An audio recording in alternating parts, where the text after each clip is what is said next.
나를 따르라 라는 제목으로 하나님의 말씀을 선포하겠습니다. 예수님의 제자 시리즈 중에서 가장 첫 번째 베드로에 대한 이야기입니다.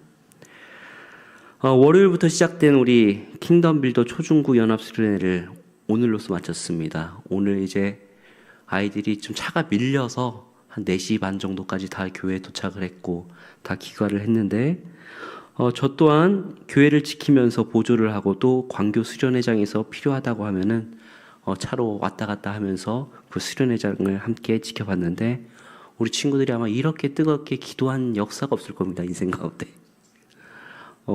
거진 12시까지 기도하고 그렇게 이제 방언받은 친구들도 많다고 하더라고요. 근데 저도 무엇보다 이번에 느낀 게 이제 제가 우리 교회에 1년간 있다 보니까 이제 청소년 아이들이 서먹서먹 하던 아이들이 이제는 저에게 말을 걸어줍니다.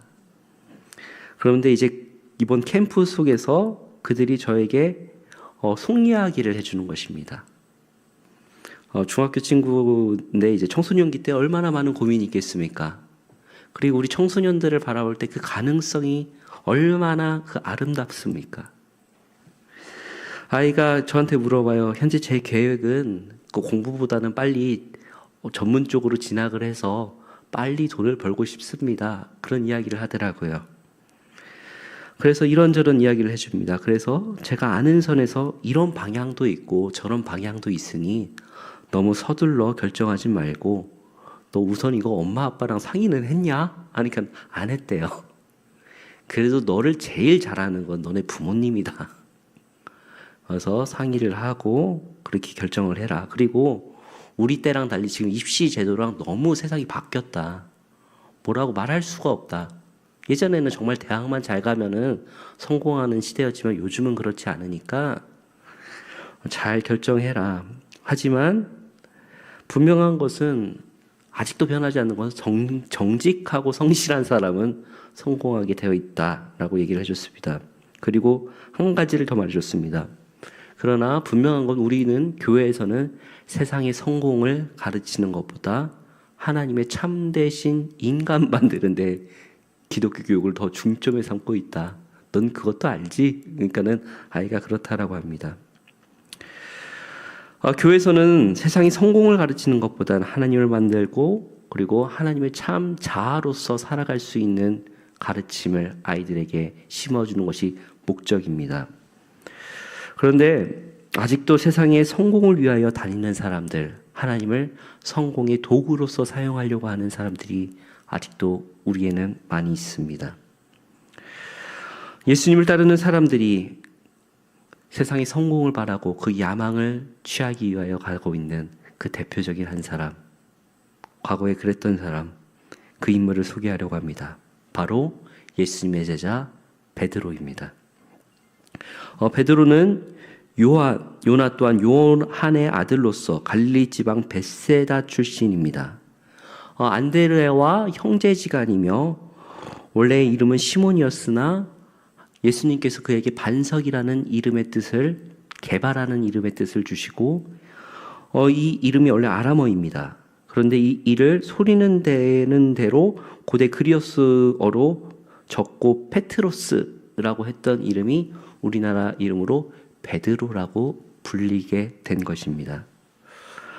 지난번에 제가 예수님의 제자를 설명할 때 예수님의 제자들의 특징을 한 3가지로 말씀드렸습니다. 첫 번째, 지극히 평범하고 신앙 성장이 더디며 그리고 다양한 사람들의 모임이었다라고 말씀드렸습니다. 이번 말씀을 준비하면서 예수님의 제자를 누굴 제일 먼저 할지 정말 고민이 많았습니다. 그냥 시간 순서대로 하면은 안드레고 그리고 이제 제자들의 서열 순서로 하면 베드로인데 누굴 먼저 할까요? 목사님께 여쭤보니까는 목사님께서 어차피 12명 다 할 거니까 베드로는 천국에서 승질내니까 제일 먼저 하라고 해서 베드로 먼저 합니다. 우스갯소리지만 베드로가 이렇게 성질이 낸다라는 것이 이제 베드로의 성격을 우리에게 한쪽으로 보여주고 있는 모습이 있겠죠. 그러면서 저도 베드로가 왜 하필 수제자일까?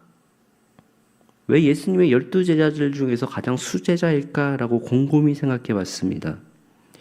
딱히 그렇게 큰 비중으로 생각해 보지 않았고 어린 시절에 베드로 하면은 무식한 이미지, 어리석은 이미지, 성격이 급한 사람이라고 우리가 그 이미지가 강했기 때문에 그렇습니다. 그런데 개인적으로 이번 말씀을 묵상하면서 생각했던 이 결론부터 말씀드리자면은 베드로가 수제자인 이유는 실패하는 우리들의 인생의 가장 대표적인 모습을 보이기 때문에 그렇습니다. 그리고 공부를 하면서 다시금 알게 됐던 것인데 생각만큼 베드로가 그렇게 무식했던 것만은 아닙니다. 그의 최근 많은 학자들이 연구에 따르면은 생각 이상으로 그는 적어도 기초 학문 이상은 수학을 했던 것으로 보이고 또 그가 자신의 배를 소유하고 또한 그가 과거에 살았던 집터를 어느 정도 추측했을 때 어느 정도 중류층 정도는 됐을 것이다 라고 판단을 하십니다. 그리고 베드로가 사도들의 초기 예루살렘의 교회에 가장 중추적인 역할을 하고 또한 그는 사도 바울에게 이방인의 선교의 문을 열게끔 해준 교도보의 역할을 감당하였습니다. 사도 바울이 아무리 율법이 뛰어나고 학식이 높다고 하더라도 그 베드로의 그 벽을 넘어서지는 못합니다. 그리고 베드로의 그 수제자의 권위를 뛰어넘을 수 없었다라는 것이죠. 베드로는 예수님의 자신의 어디서 가장 첫 번째로 만나냐면은 첫 번째부터 자신의 삶 가운데 실패한 현장에서 예수님을 처음 만나게 됩니다. 처음에는 세례 요한의 제자였던 자신의 동생 안드레를 통하여서 예수님의 존재를 알고는 있었지만 그가 메시아겠거니 생각을 했지만 자신과는 상관이 없다라고 생각을 했습니다. 그리고 자신은 어부의 일을 하던 중이었습니다. 그는 어렸을 때부터 수십 년간 어부의 일을 하였고 물고기 잡는 일의 전문가였습니다. 그런데 하필이면 그날에는 자기가 밤새도록 그물을 던졌지만 한 마리도 잡지 못했던 그 베드로의 실패한 현장 가운데 주님께서 찾아오셨습니다. 그리고 예수님께서 시몬에게 말씀하십니다. 누가복음 5장 4절에서 5절입니다. 우리 함께 읽겠습니다. 말씀을 마치시고 시몬에게 이르시되 깊은 데로 가서 그물을 내려 고기를 잡으라. 시몬이 대답하여 이르되 선생님 우리들이 밤이 새도록 수독하였으되 잡은 것이 없지만은 말씀에 의지하여 내가 그물을 내리리이다 하고 아멘. 여기서 중요한 베드로의 특징이 나옵니다. 베드로는 우선 들으면 바로 행동해 버립니다. 생각을 해보십시오. 내가 어부 출신이고 내가 여기서 잔뼈가 굵은데 예수님 뭐 알지도 못하겠지만 예수님 목수였지 않습니까? 목수이신 예수님이 물고기 잡는 일이 얼마나 잘 알겠습니까? 그리고 저는 어린 시절에 이 말씀이 그냥 왜 깊은 데로 그물을 던지라고 하지? 그게 이해가 안 됐습니다.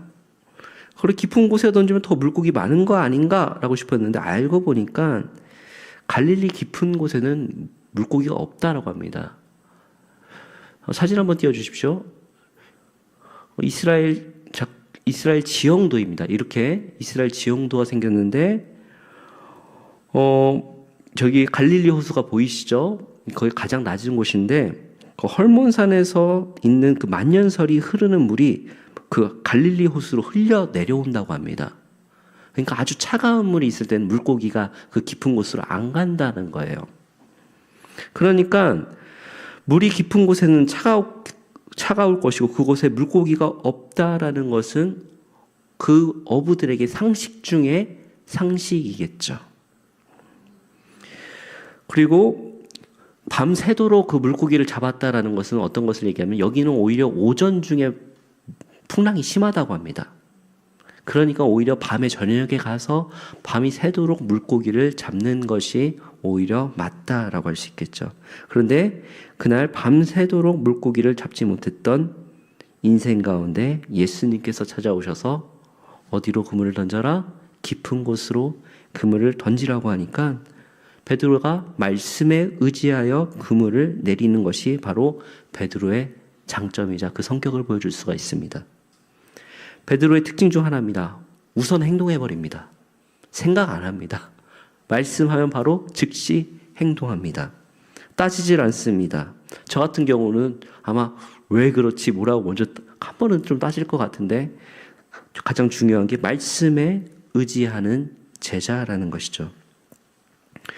그러고 나니 고기가 심이 많이 잡혀 그물이 찢어질 정도였다라고 성경은 말합니다.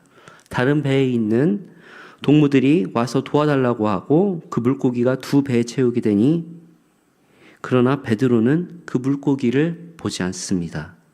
그 물고기가 얼마나 많이 왔는지 중요하지도 않고 바로 주님 앞에 엎드려집니다.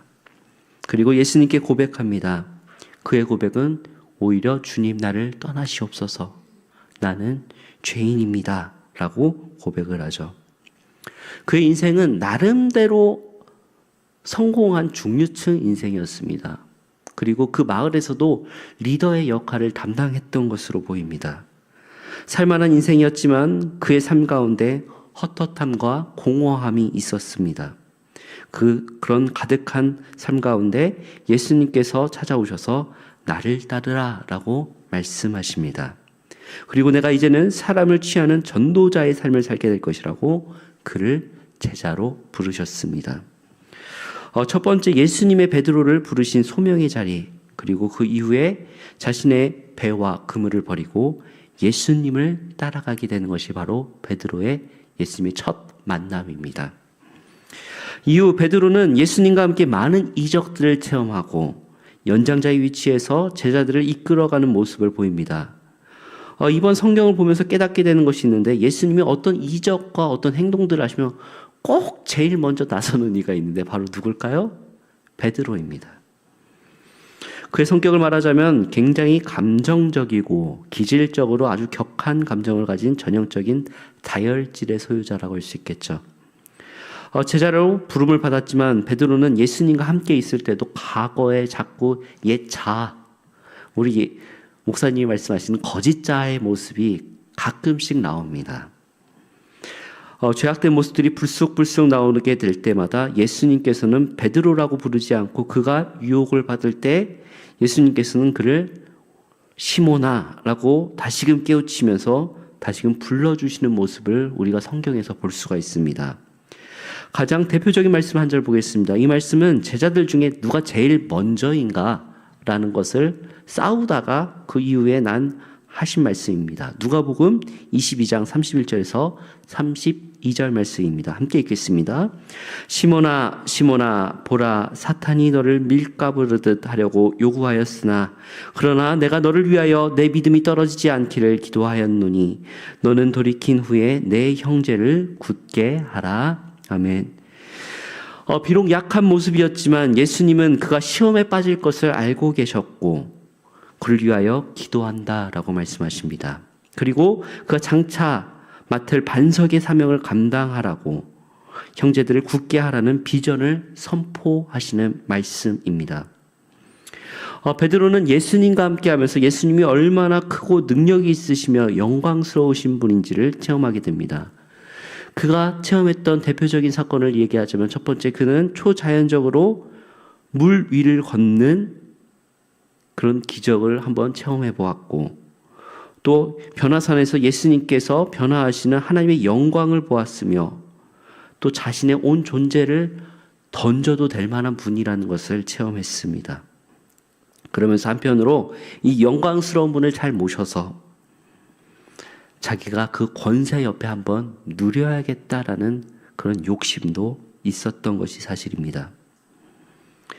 급한 성격에 실수도 많이 하고 인간의 야망이 많이 드러나는 베드로의 삶이지만 우리가 베드로를 가장 높게 평가하는 이유는 바로 예수님을 향한 그의 신앙 고백에 있습니다.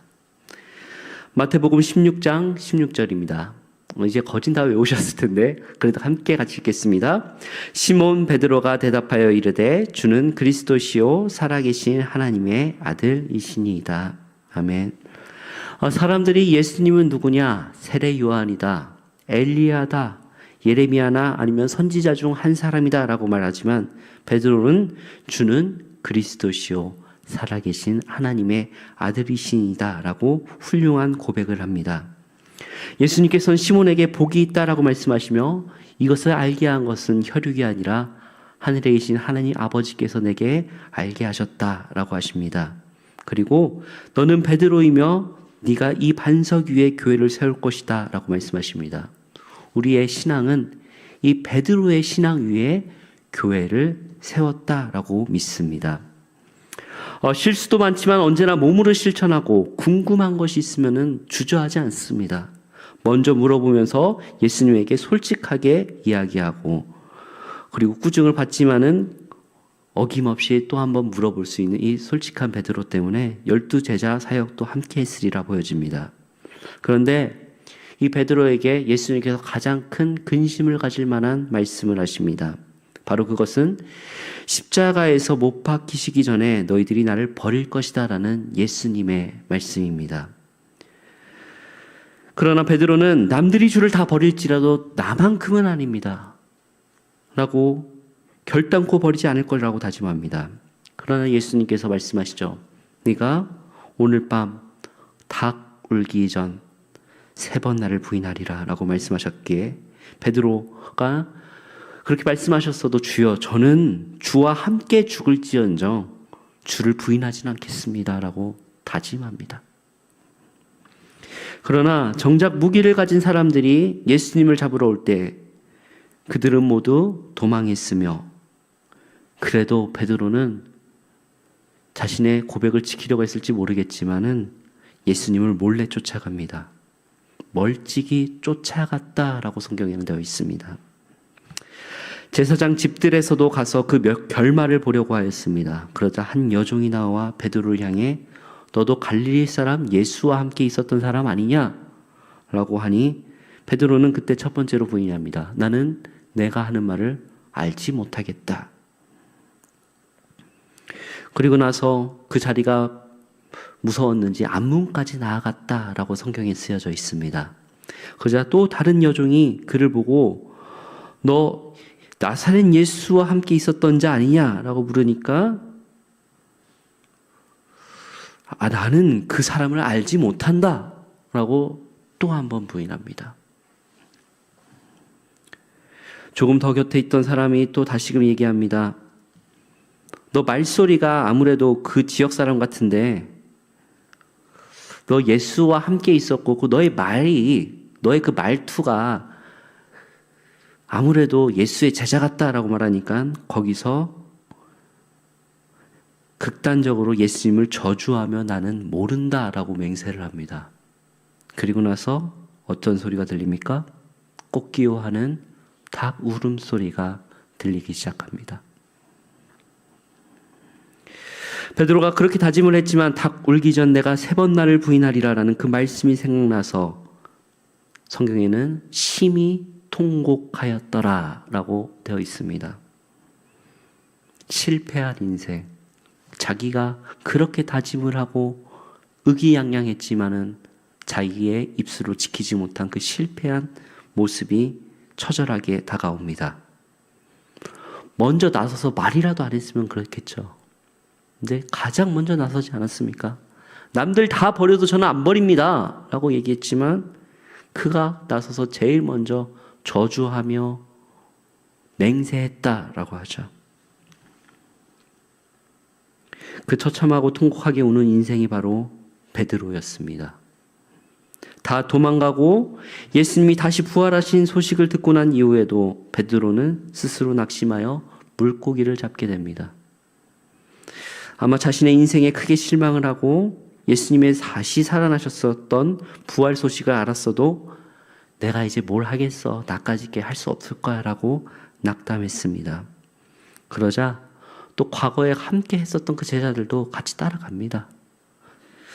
이 모습을 보면서 그래도 베드로가 맏형 노릇은 하긴 했나 보다라는 생각을 하면서 아마 그 제자들도 같은 마음 아니었을까 생각을 해봅니다. 다시금 물고기 잡는 일을 합니다. 썩어 죽어질 가치를 다시금 되찾으러 갑니다. 그리고 그날 밤 아무것도 잡지 못했다라고 쓰여져 있습니다. 날이 새어갈 무렵 예수님께서 실패한 그 인생 가운데 다시 찾아가십니다. 오늘 읽은 말씀이 바로 그 말씀의 장면입니다. 그리고 예수님께서 얘들아 너희에게 물고기가 있느냐라고 하니 그들은 멀리 있을 때 없다라고 대답합니다. 그리고 예수님께서 배 그물을 오른편에 던지라 라고 했을 때 그리하면 잡으리라고 하니까는 또 수없는 물고기가 잡혔다고 합니다. 그리고 바로 베드로는 과거 자신이 처음 부름을 받던 그 장면이 떠오르면서 주님이시구나라고 바로 깨닫게 됩니다. 그러면서 바로 바다에 뛰어들고 예수님을 향해 가게 됩니다. 그곳에 가니 이미 예수님은 불을 피워 놓으셨고 물고기와 떡을 구워놔서 조반을 준비하셨습니다. 제자들이 많이 민망하지 않았을까라는 생각이 듭니다마는 아마 다들 예수님을 버리고 간 그들 가운데 예수님은 다시금 그들을 불러주셨습니다. 예수님을 통해서 한번 자기 인생 성공해보겠다고 한 그 제자들입니다.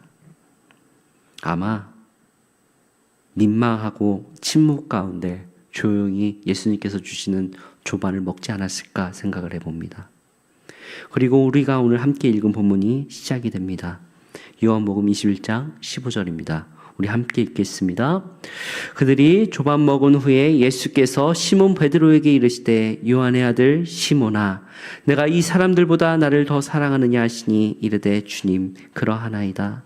내가 주님을 사랑하는 줄 주님께서 아시나이다. 이르시되 내 어린 양을 먹이라 하시고 아멘. 베드로가 언제나 미혹을 당했을 때 흐트러졌을 때 예수님께서는 그의 본명 시몬아라고 부르시고 다시금 정신을 차리게 하신다라고 하셨습니다. 그리고 예수님께서 물으십니다. 요한의 아들 시몬아 내가 이 사람들보다 나를 더 사랑하느냐라고 물으니 베드로가 내가 주님을 사랑하는 줄을 주님께서 아시나이다 라고 대답합니다. 그리고 예수님께서 다시금 내 어린 양을 먹이라 라고 말씀하십니다. 조금 있다가 더 한 번 더 물어봅니다. 요한의 아들 시몬아 내가 나를 사랑하느냐 라고 할 때 주님 그러하나이다 라고 베드로가 대답합니다. 그러자 예수님께서는 내 양을 치라 라고 말씀하십니다. 그리고 조금 더 있자 세 번째 다시금 예수님께서 물으십니다. 요한의 아들 시몬아 내가 나를 사랑하느냐라고 하니 베드로가 이제는 근심하여 이르되 주님 모든 것을 아시오며 내가 주님을 사랑하는 줄을 주님께서 아시나이다 라고 대답합니다. 그리고 예수님께서는 내 양을 먹이라 라고 말씀하십니다. 예수님을 3번 부인했던 그 불명예를 다시금 3번 예수님의 사랑을 고백하게끔 하여 예수님께서는 베드로의 수제자의 위치를 그 명예를 복권시켜 주셨습니다. 그리고 예수님께서는 베드로의 사명과 그 삶을 말씀하십니다. 우리 본문 18절입니다. 함께 읽겠습니다.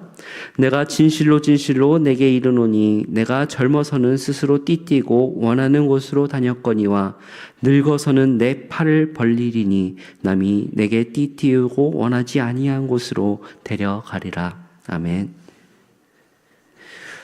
내가 젊었을 때는 너의 힘으로 네가 원하는 곳으로 한번 해보겠다고 그렇게 갔지만 이제는 네가 늙어서는 내 팔을 벌리리니 내가 원하지 아니하는 곳으로 데려갈 것이다 라고 말씀하십니다. 이 말씀은 결국에는 베드로가 순교할 때에 하나님께 영광 돌릴 것을 말씀하시는 것입니다. 19절 함께 읽겠습니다. 이 말씀을 하시면 베드로가 어떠한 죽음으로 하나님께 영광 돌릴 것을 가리키심이로라. 이 말씀을 하시고 베드로가 이르시되 이를 따르라 하시니 아멘. 오늘 말씀 제목이 여기서 나왔습니다. 또 한 번 예수님께서는 베드로를 부르십니다. 나를 따르라 라고 말씀하십니다. 상심한 제자 베드로에게 다시금 제자도를 부여하시고 다시금 재소명의 기회를 얻게 되는 것입니다. 오늘 말씀을 볼 때 베드로의 삶은 자신의 힘으로 의지로 하려고 했을 때 모든 것이 실패한 인생이었습니다. 서두에 말씀드린 것처럼 제가 베드로를 묵상했을 때 우리 인생 가운데 가장 자신의 의지로 하려고 했다가 실패한 인생이 가장 대표적인 모습이 아닌가, 우리의 모습과 같지 아니한가 라는 생각이었습니다. 이 베드로의 모습이 바로 우리의 모습 아닌가요? 내가 해보려고 하고 내가 하려고 했을 때 실패하고 낙심하고 나 자신에게 실망했을 때 낙심한 그런 인생 말입니다. 그리고 다시금 썩어질 가치를 찾아서 또 도망가는 내 모습 가운데 예수님께서 찾아오시는 그 모습 말씀이죠. 그런데 베드로는 그 스스로 낙심한 가운데 예수님께서 그 가운데 찾아오셔서 그를 일으키시고 다시금 제 소명을 심어주시며 그에게 비전을 선포하십니다. 그리고 그는 과거와는 달리 나사렛 예수 그리스도의 이름으로 사도행전에는 엄청난 능력을 행하는 참된 제자의 삶을 살아가게 됩니다. 성도 여러분, 우리 삶 가운데도 우리의 인생 가운데 얼마나 내가 내 띠를 띄우고 내가 해보고 싶은 대로 하다가 실패한 경험들이 많으신지요. 그럴 때마다 낙심하고 나는 이거밖에 안 되는 존재구나 라고 실망하며 좌절하는 연약한 인생입니다. 그럴 때마다 주님께서는 그 자리에 찾아오시고 우리를 다시금 불러주시며 일으키십니다. 그리고 우리에게 또한 물어보십니다. 내가 나를 사랑하느냐? 라고 말이죠. 그리고 제자로 부르시고 내 양을 먹이라고 말씀하시며 우리에게도 소명의 말씀을 불어 넣어 주십니다. 그리고 나를 따르라 라고 제자의 삶을 살도록 말씀하십니다. 이 베드로와 함께 하셨던 예수님이 바로 우리의 주님이십니다. 오늘 예수님께서 베드로와 같이 우리에게 물으십니다. 내가 나를 사랑하느냐? 그리고 예수님이 베드로와 같이 살아가고자 하는 제자의 삶을 살고자 하는 우리에게도 말씀하십니다. 나를 따르라 라고 말입니다. 오늘 제가 원래 설교 중에는 찬송을 잘 하지 않지만은 우리 같이 찬송을 하기 원합니다. 갈릴리 바닷가에서 너무나 유명한 찬송인데 우리가 이 찬송 3번 정도 부르고 같이 합심하여 기도했으면 좋겠습니다. 우리가 같이 부를 것인데 갈릴리 바닷가에서 총 3번 부를 것인데 마지막에는 우리가 너무 익숙하지만 시몬의 이름 대신 나의 이름을 넣어가면서 같이 고백하면서 우리가 같이 말씀을 생각하고 기도하길 원합니다. 우리 갈릴리 바닷가에서 같이 3번 부르도록 하겠습니다.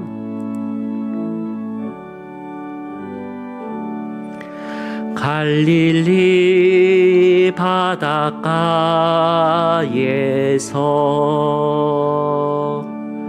주님은 시몬에게 물으셨네. 사랑하는 시몬아, 넌 날 사랑하느냐? 오 주님, 당신만이 아십니다. 갈릴리 바닷가에서 갈릴리 바닷가에서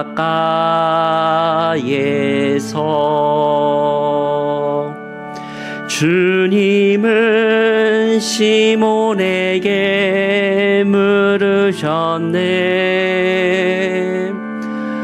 사랑하는 시몬아, 넌 날 사랑하느냐? 오 주님, 당신만이 아십니다. 갈릴리 바닷가에서 갈릴리 바닷가에서 주님은 우리에게 물으셨네. 주님은 우리에게 물으셨네. 나의 이름을 부르십시오. 사랑하는 상도나, 넌 날 사랑하느냐 오 주님 당신만이 아십니다. 오 주님 당신만이 아십니다. 우리 합심하여 기도하기를 원합니다.